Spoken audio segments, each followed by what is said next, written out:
बीकानेर के महाजन field firing range में भारत और अमेरिका के बीच आयोजित संयुक्त सैन्य युद्धाभ्यास 2024 का आज समापन हो गया। ये युद्धाभ्यास शहरी और रेगिस्तानी इलाकों में आतंकवाद विरोध अभियान पर केंद्रित रहा। अभ्यास के दौरान शारीरिक फिटनेस, सामरिक अभ्यास और दोनों सेनाओं के बीच तकनीकी ज्ञान का आदान प्रदान किया गया। समापन समारोह में उत्कृष्ट सैनिकों को सम्मानित भी किया गया। इधर से और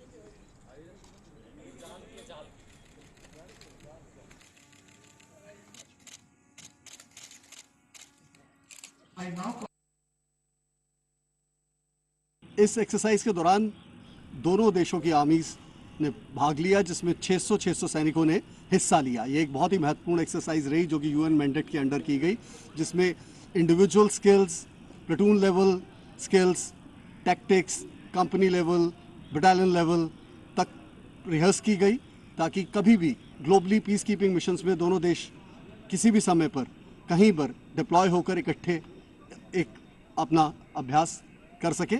और साथ ही साथ में यहाँ पर आज एक टेक्निकल डेमोन्स्ट्रेशन का भी प्रदर्शन किया जा रहा है, जिसमें आत्मनिर्भरता in defence make in India की प्रदर्शनी है।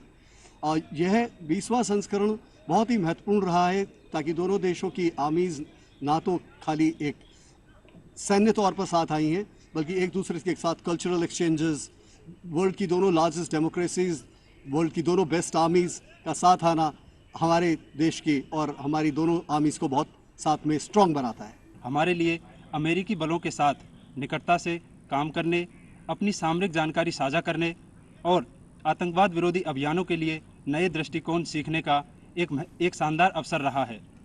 सेक्शन स्तर पर किए गए संयुक्त अभ्यासों ने हमें एक दूसरे की तकनीकों को समझने और सांस्कृतिक या भाषा संबंधी मतभेदों के बावजूद समन्वय के साथ काम करने में मदद की है।